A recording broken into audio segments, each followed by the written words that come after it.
Welcome to today's Explainer. Get ready, because we're embarking on a fascinating journey today to decode a massive philosophical mystery. For centuries, readers of the ancient Indian text, the Bhagavad Gita, have stumbled upon what looks like a glaring contradiction. It's kind of like a philosophical traffic jam, if you will. Does this ancient wisdom teach us to break reality down into tiny, separate pieces? Or does it teach us that absolutely everything in the universe is fundamentally one? Today, we're going to unpack this ancient text, using highly relatable modern frameworks to see exactly how these ideas come together. So let's just present the central tension right out of the gate. Is the Bhagavad Gita confused? Does this revered ancient text actually contradict itself? Because on one hand, it spends a ton of time teaching the breaking apart of reality, analyzing every little piece of our physical existence. But then on the other hand, it passionately preaches the ultimate, non-dual unity of all things. How can reality be both fragmented into millions of pieces and perfectly unified at the exact same time? Okay, let's dive into this. Here's our roadmap. We'll look at the philosophical contradiction, Samkhya and analyzing the parts, Vedanta as the ultimate reality, Krishna's grand synthesis, and finally some analogies for ancient wisdom. Part 1. A philosophical contradiction? Samkhya versus Advaita Vedanta. Let's establish this stark contrast and the apparent dualistic conflict between these two worldviews. Over on side A, we have Samkhya. This is a worldview that focuses heavily on the parts, the physical elements, and the belief in multiple, distinct individual souls. Then on side B, we have Advaita Vedanta. This worldview focuses on one unified ultimate reality, where absolutely everything is connected as a single consciousness. They seem like complete opposites, right?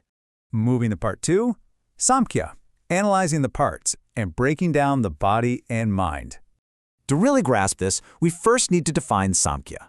Basically, it's the philosophical analysis of nature, the physical body, the mind, the intellect, and all the physical elements.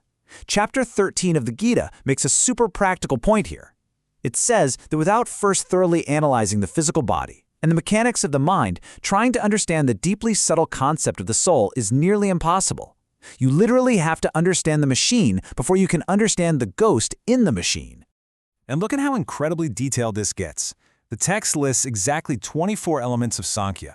Think of it like an ancient spreadsheet of existence. It categorizes the 5 great elements, the ego and intellect, root nature, the 10 senses, the mind, and the 5 sense objects. Things like sound, touch, and form. What's so amazing here is that the Gita fully accepts this highly analytical, almost scientific breakdown of nature. It doesn't deny our physical reality, it categorizes it meticulously. Which brings us to 2 absolutely crucial terms. First is kshetra, which translates to the field and represents the physical body. Second is kshetrajna, the knower, or the individual witness within that body. Now, here's the kicker. In traditional Samkhya philosophy, every single body, every field, has its own entirely separate knower. Countless bodies mean countless entirely distinct souls, all completely separate from one another, just walking around. Now, what's really interesting about this next part is the shift. Part 3, Vedanta, the ultimate reality, the shift to non-duality. Let's define this incredibly expansive concept. Advaita Vedanta is the philosophy of ultimate non-dual reality. It states that the foundation of absolutely everything is a single, unified consciousness. According to this framework, there are no ultimate divisions in the universe, only one fundamental truth.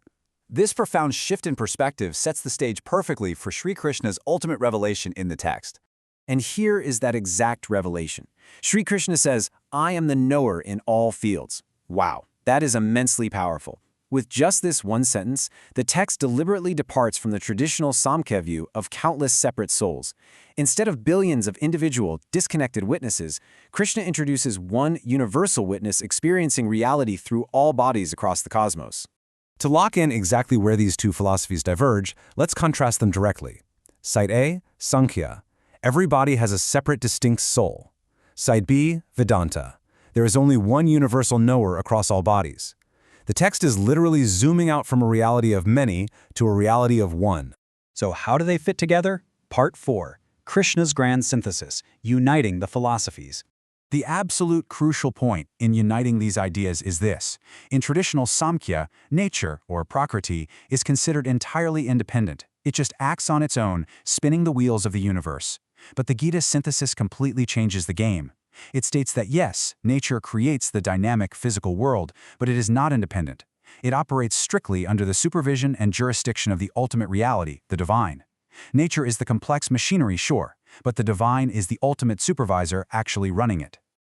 To explain how this one unified consciousness interacts with the messy, physical world, the source material uses the beautiful sky analogy. Think about space, or the sky. Space exists inside of fire, it exists inside of water, and inside the earth. Yet space is so incredibly subtle that it never gets wet, it never gets burned, and it never gets dirty. It remains completely unattached. In the exact same way, the unified soul exists within the physical elements of every single body, yet remains entirely untainted by them.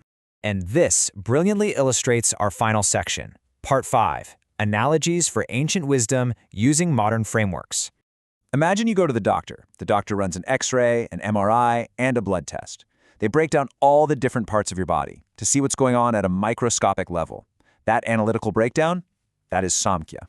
But you don't go to the doctor just for a pile of disjointed tests, right? You want side B, the final medical diagnosis. You want the ultimate truth of your condition. That unified diagnosis is Vedanta. Breaking down the parts is a completely necessary diagnostic tool, but the unified diagnosis is the ultimate overarching truth. We can also see this synthesis clearly through an engineering lens.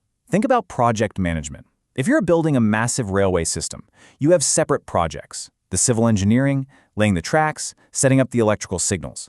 That is Samkhya. It's disjointed, separate, and fiercely focused on specific, individual parts. But on the other hand, you have program management. The overarching program manager takes all those separate projects and unites them to achieve one single cohesive goal: actually running a unified operational railway service that moves passengers. That is Vedanta. The individual parts serve the unified whole. Ultimately, it all comes down to a structural progression. Step 1 is climbing the ladder of Samkhya.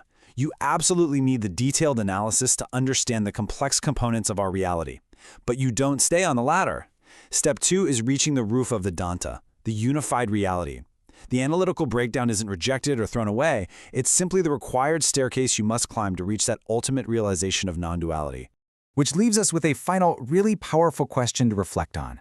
Based on this ancient synthesis, ask yourself, are you stuck managing the disjointed projects of your life, just focusing on the separate analytical pieces? Or do you step back and see your overarching program? By understanding how to analyze the parts without ever losing sight of the unified whole, you tap into a profound wisdom that is just as relevant today as it was thousands of years ago. Keep learning, keep reflecting, and we'll see you in the next explainer.